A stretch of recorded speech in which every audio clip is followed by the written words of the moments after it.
días, señores, muy cordiales saludos a todos. Abrimos nuestro telediario de esta noche con la trágica y sangrienta guerra en curso en Gaza. Al menos 6 palestinos han caído en mártires y decenas de otros resultaron heridos hoy en bombardeos del ejército sionista en el centro y sur de la franja de Gaza, lo que lleva 343 días bajo agresión genocida. La guerra genocida llevada por el ejército sionista desde hace casi un año provocó a 41.118 mártires, la mayoría de ellos mujeres y niños, y 95.125 heridos.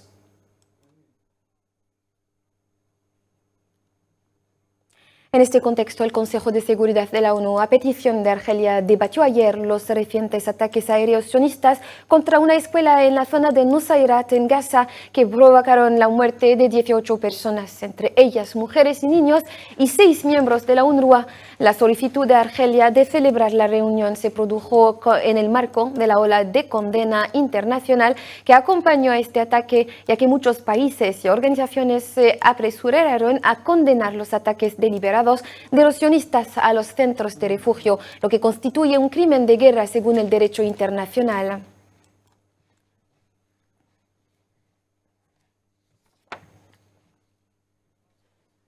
Más de 500 palestinos han caído en mártires en ataques sionistas contra escuelas pertenecientes a la agencia de la UNRWA, la Agencia Onusiana para los Refugiados Palestinos en Gaza, desde el 7 de octubre de 2023. Según un comunicado de prensa de la UNRWA, 190 instalaciones o centros pertenecientes a la UNRWA fueron parcial o totalmente destruidos por los ataques sionistas.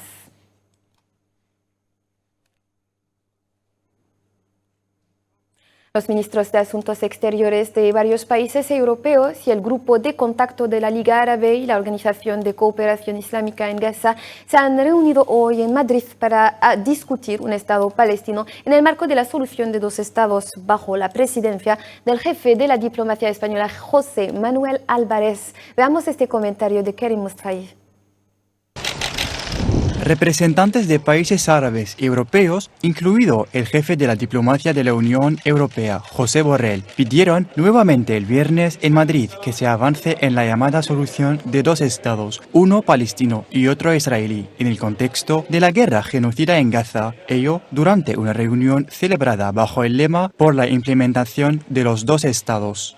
La Declaración de Madrid afirmó el compromiso común de las 2 comunidades de implementar la solución de 2 estados como único medio para lograr una paz y seguridad duraderas y la necesidad de una implementación confiable e irreversible de la solución de 2 estados, compatible con el derecho internacional y las normas acordadas, como lo indicó el comunicado final de la reunión.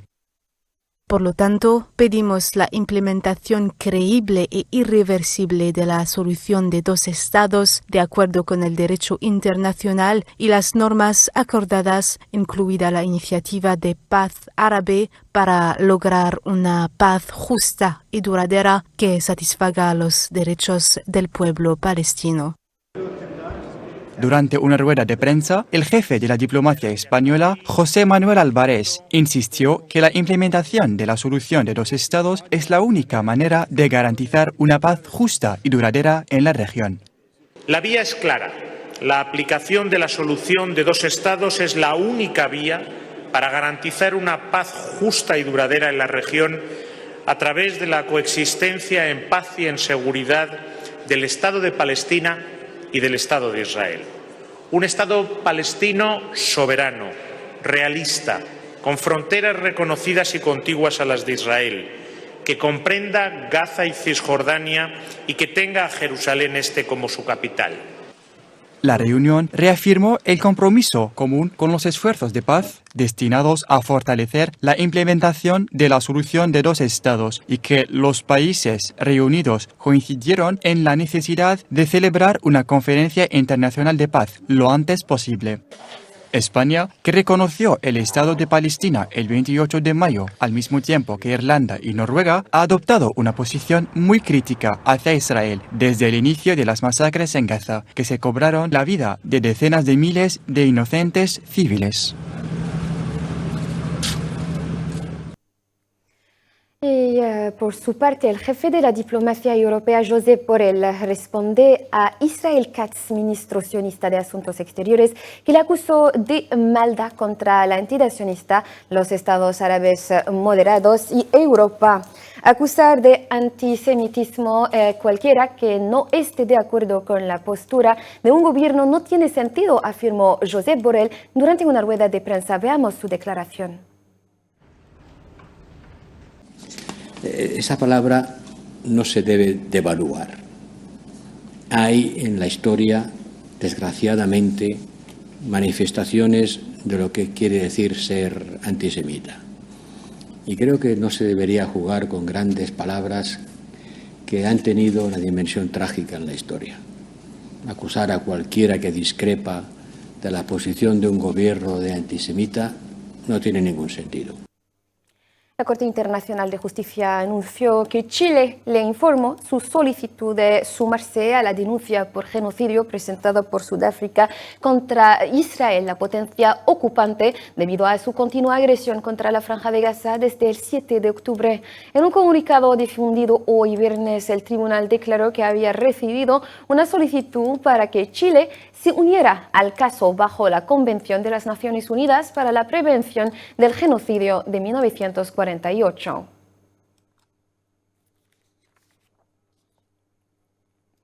En el resto de la actualidad, el ministro de Asuntos Exteriores de la República Bolivariana de Venezuela, Iván Gil, recibió ayer jueves a Mohamed Salem Ould Salek, ministro asesor saharaui de la presidencia encargado de asuntos diplomáticos. Según fuentes de la agencia saharaui de prensa, ambas partes dieron repaso durante su encuentro a la evolución de las sólidas relaciones bilaterales existentes entre ambos estados y también abordaron la agresión marroquí contra la República Saharaui Democrática, así como la situación a nivel internacional. Y desde Ereván, la capital de Armenia, Argelia ha llamado este viernes a detener el sufrimiento de los niños en Gaza y a poner fin a las restricciones impuestas por ciertas potencias que ponen en peligro los esfuerzos de paz y obstaculizan con sus políticas el derecho de estos niños a la educación y a la atención sanitaria. En ocasión de su participación en los trabajos de la 10ª Conferencia Mundial de los Jóvenes Parlamentarios de la Unión Interparlamentaria, que se extiende del 12 al 15 del corriente. En este contexto, Argelia llamó igualmente a abordar el sufrimiento de los jóvenes en el contexto de las crisis y los conflictos, señalando principalmente el papel de los parlamentarios en la defensa de sus derechos en Palestina y en el Sáhara Occidental en particular. En el marco de la aplicación del programa decidido por el presidente argelino Abdelmejid Tebboune para reforzar la seguridad hídrica de Argelia mediante la desalinación del agua de mar con una capacidad de producción de 1,5 millones de metros cúbicos al día, la compañía Algerian Energy Company ha anunciado este viernes haber recibido el primer envío del equipo con procedencia de Japón, que contiene bombas para apoyar los sistemas de recuperación de energía con tal de operar las 5 principales plantas de desalinación de agua del mar.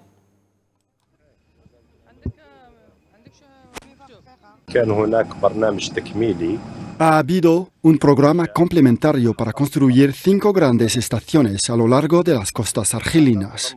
En el marco de este gran proyecto, hemos tomado unas decisiones a nivel del complejo Sonatrach en coordinación con el Ministerio de Energía y Minas. Esta coordinación consistió en que hubiera un puente aéreo para acelerar el proceso de suministro del equipamiento necesario para estos proyectos. Este puente aéreo durará 2 semanas y contará con 10 vuelos, lo que nos permitirá, ojalá, terminar a tiempo.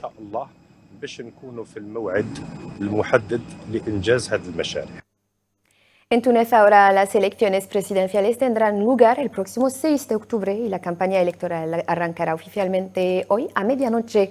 Los 3 candidatos ya aprobados por la alta instancia electoral independiente dispondrán de unos 20 días para intentar convencer a los votantes de que les elijan como futuros presidentes. Detalles en este comentario de Kerem Mustafawi.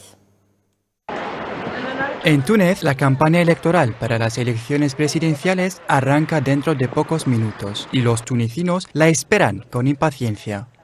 Este proceso tan crucial en la calle tunecina se desarrolla en un contexto caracterizado por la presión del Fondo Monetario Internacional y una situación regional compleja con desafíos económicos, políticos y de seguridad. La campaña finalizará el viernes 4 de octubre a medianoche y estará encabezada por 3 candidatos y aprobados por la alta instancia electoral independiente, a saber, Qais Said, actual presidente en busca de un segundo mandato, Zuhair Marzawi, secretario general del movimiento Ashab y el líder del movimiento Azimun Ayeshi Zmal. Durante 21 días, los 3 candidatos tendrán que recorrer todo el país para presentar su programa y convencer a los 9,7 millones de tunecinos inscritos en el censo. Este periodo será seguido por un periodo de silencio electoral.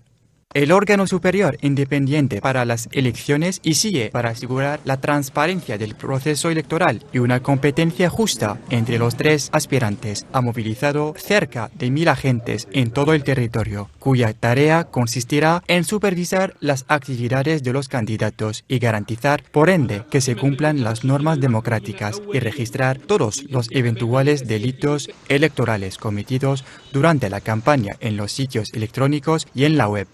Recordemos que las elecciones presidenciales se celebrarán el 6 de octubre y muchos observadores consideran que constituyen una cita crucial tanto para Túnez como para la región.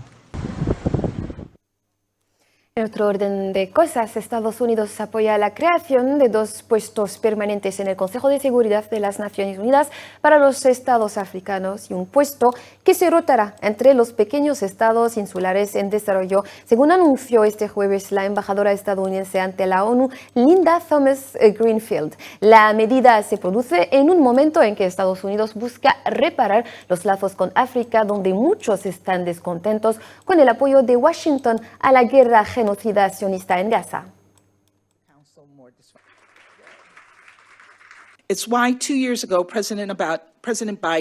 Hace 2 años, el presidente Biden anunció que Estados Unidos apoya la ampliación del Consejo de Seguridad para brindar representación permanente a países de África, así como América Latina y el Caribe, además de los países que apoyamos durante mucho tiempo para obtener asientos permanentes: India, Japón y Alemania. En la contienda ruso-ucraniana, el embajador de Rusia ante la ONU, Vasily Nebensia, declaró este viernes al Consejo de Seguridad de las Naciones Unidas que si los países occidentales permiten a Ucrania realizar ataques de largo alcance en Rusia, los países de la OTAN estarían llevando a cabo una guerra directa con Rusia.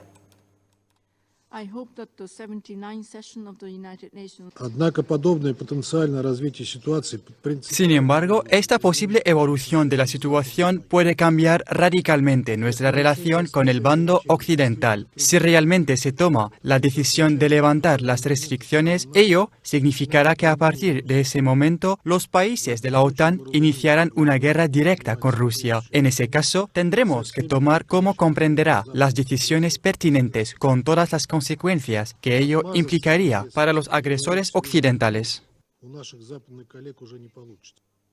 En el frente bélico, el presidente ucraniano Volodymyr Zelensky indicó hoy que la incursión de Ucrania en la región fronteriza rusa de Kursk produjo los resultados deseados, desacelerando el avance de Moscú en el este de Ucrania.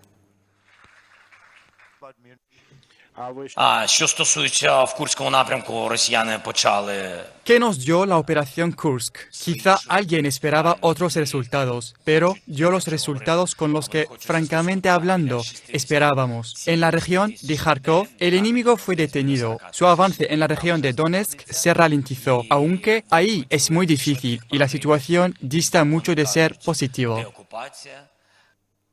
Y en este contexto, Argelia expresó una vez más su profunda preocupación por el flujo de armas y municiones hacia zonas de conflicto, incluida Ucrania. El miembro de la misión permanente de Argelia ante las Naciones Unidas, Tawfiq El-Eid Qudri, en su discurso durante una sesión del Consejo de Seguridad de la ONU este viernes sobre las amenazas contra la paz y la seguridad internacionales, subrayó que el flujo de armas y las municiones solo inflamarán la situación y obstaculizarán los esfuerzos por alcanzar una solución pacífica.